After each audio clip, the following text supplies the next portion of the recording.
Undercover boss tries to return a broken TV, could not believe when he hears the old couple crying near the counter. BrightScreen Electronics wasn't born in a boardroom. It began in the garage of Gerald Lawson, a 63-year-old former TV repairman from Indiana, with grease under his nails and a dream in his chest. After watching his elderly father get scammed by a slick salesman in the 80s, Jerry made a vow. One day I'll build a company where people are treated like family, not fooled like fools. And he did. BrightScreen grew from one dusty repair shop to a nationwide retail chain selling TVs, home tech, and electronics. It stood for trust, fair prices, and customer care, becoming a staple in American households. But recently, something shifted. Jerry received anonymous letters from former employees, complaints from longtime customers, words he never thought he'd hear associated with his brand: greedy, cold, heartless.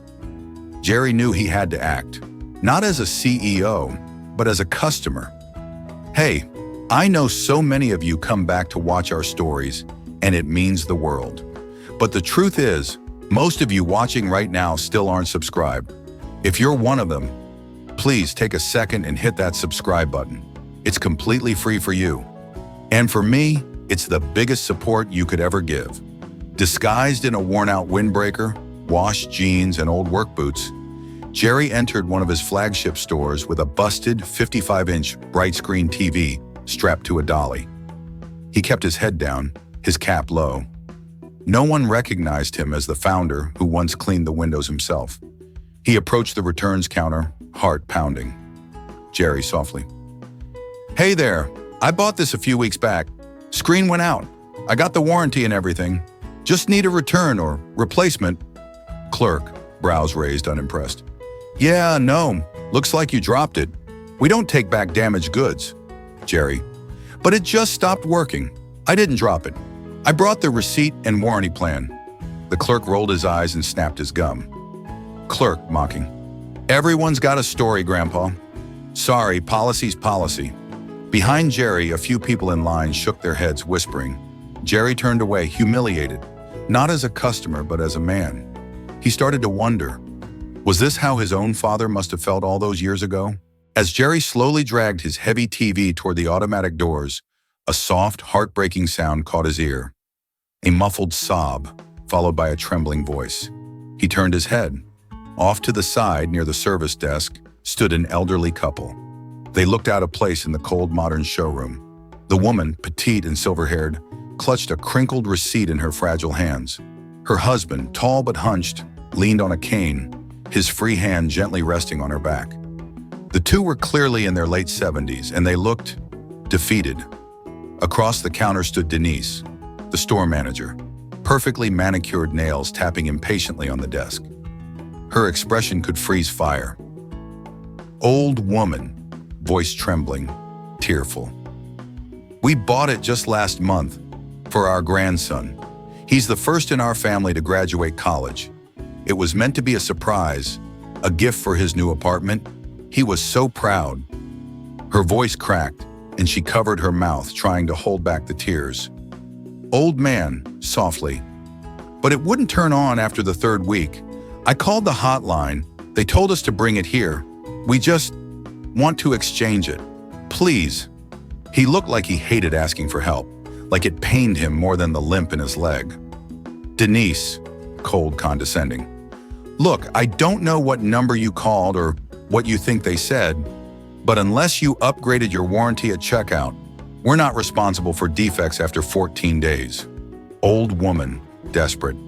But the cashier said it was included in the promotion. She even circled it on the paper right here. See? She handed over the receipt, her hands visibly shaking. Denise snatched it, glanced at it with a smirk, and handed it back like it was trash. Denise, mocking. "That's a basic coverage plan. Doesn't include replacements for defective items unless it's within the first 2 weeks. You missed it by 5 days." Old man, growing anxious. "We're on a fixed income. We used some of our savings for this. We trusted this company. Isn't there anything you can do?" Denise, irritated. "What I can do is remind you that reading the policy is your responsibility. Maybe next time. Don't wait until it's broken to care about the fine print." The old woman covered her face and turned away, a soft sob escaping her lips. Old woman, choking back tears. "We just wanted to do something nice for him." Denise, dry, dismissive. "Well, next time, maybe try flowers. Much easier to replace." Jerry stood frozen, his blood boiling. He felt something rise up in him. Not just anger, but pain. This wasn't just a bad customer interaction. This was exactly what his father had gone through all those years ago. And now it was happening again. In a store with his name on the sign. He gripped the handle of his dolly so tightly his knuckles turned white. His instincts screamed at him to intervene. But just as he took a step forward, someone else did. A soft voice, firm yet respectful, cut through the tension like a warm breeze on a bitter day. Elena, off-screen. "Excuse me, Miss Denise. I remember selling them that TV." All heads turned. A young woman in a neatly pressed blue polo walked briskly from the sales floor toward the counter. Her name tag read, Elena. Her eyes were kind but determined. She placed a small notepad on the counter, her personal notes. "Elena," gently. "They came in during our graduation weekend sale. The promotion included a 30-day full replacement policy with standard purchase. It was in the internal memo. I even remember circling it for them because they asked twice to make sure." Denise, visibly annoyed. "Elena, this is not your business." Elena, calm but firm. "No, it is my business, because I promised them something under our policy, and we have to honor that." Old woman, softly in disbelief. You remember us?" Elena, smiling kindly. "I do. You said your grandson's name was Matthew. You told me how proud you were. I even helped you pick out the HDMI cable." The old woman gasped and covered her mouth again, this time not to cry, but to keep herself from breaking down with gratitude. Jerry stood there blinking, heart pounding. Something good was still alive in his company, and he wasn't going to let it be buried under cold policy and heartless leadership. He took one more step forward, this time with purpose in his stride. The reckoning was coming. Later that afternoon, Jerry rolled his empty dolly quietly past the customer service line. The store buzzed with distant voices and squeaky shopping carts. He was headed toward the exit, but something made him stop near the employee break room, a narrow hallway tucked between the electronics cage and the inventory door. He paused. Voices drifted from inside, low, casual, careless. He wasn't eavesdropping, not intentionally, but one name made him freeze mid-step. "Jerry!" He inched closer. The door was cracked open. Inside, two store employees sat at the table, sipping sodas. One was Todd, a stocky guy from the service desk with a baseball cap turned backward. The other wore a lanyard labeled Assistant Manager Kurt. Todd laughing. "Man, Denise is on another level. She straight up shredded that old couple earlier. That return was totally legit, and she still sent them packing." Kurt, grinning. "Yeah, she's ruthless, but smart. Those types don't fight back.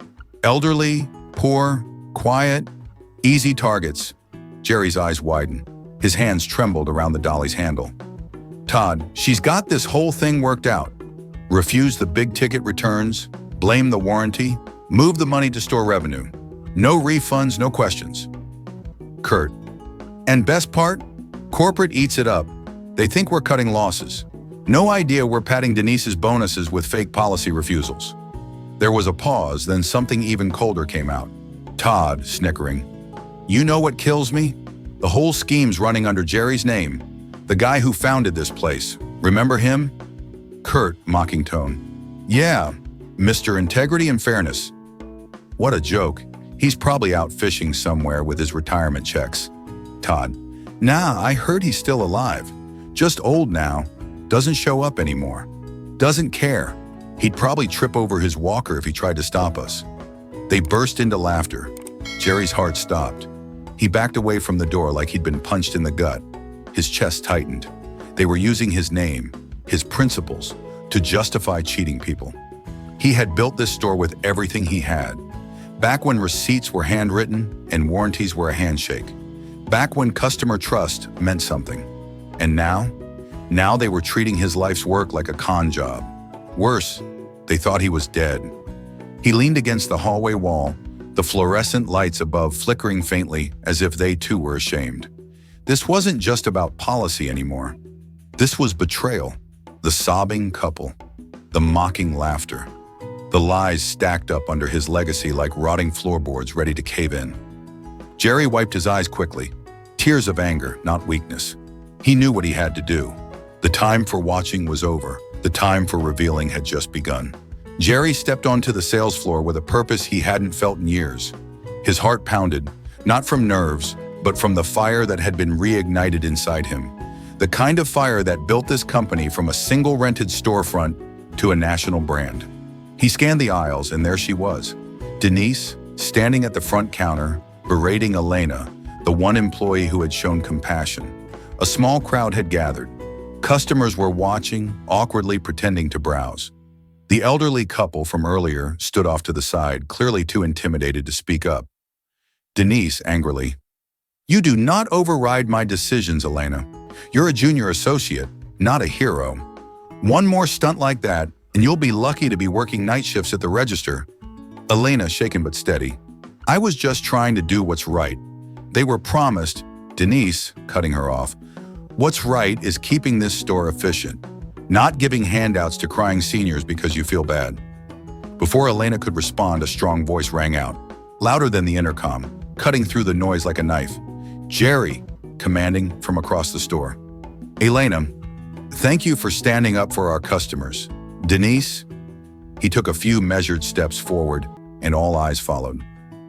Jerry, firm, unwavering. "You're done here." Denise turned, stunned, blinking like she hadn't heard him right. Denise, mocking, scoffing. "Excuse me? And who exactly do you think you are?"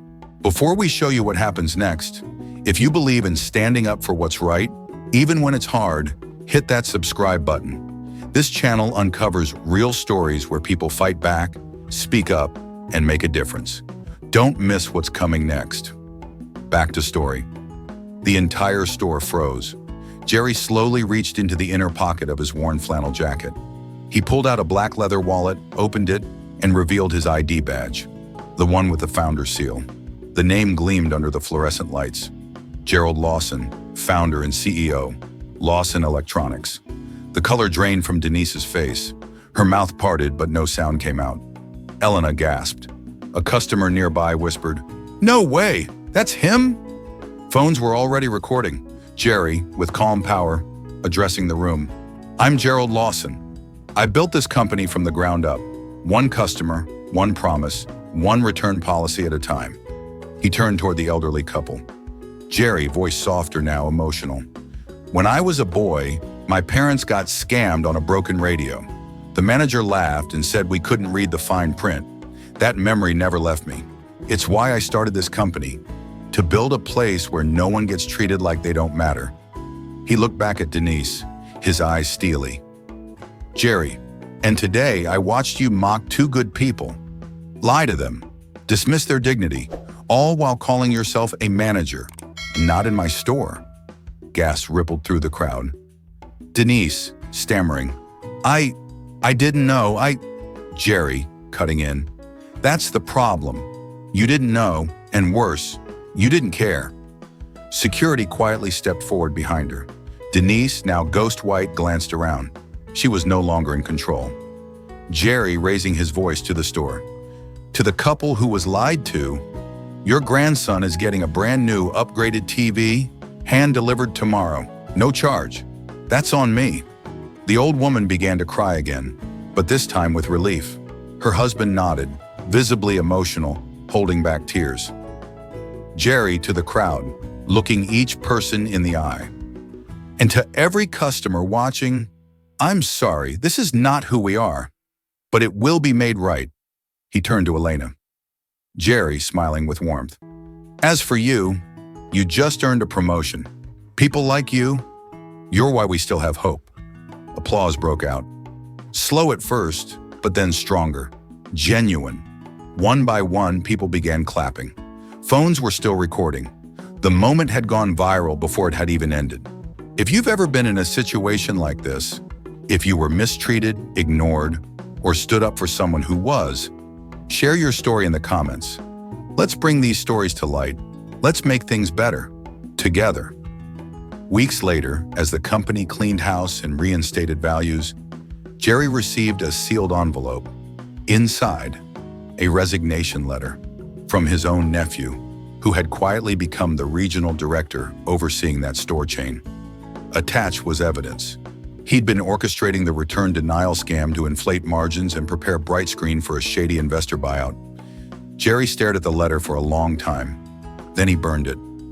Jerry, softly to himself, "No one sells out my company. Not for money, not even blood."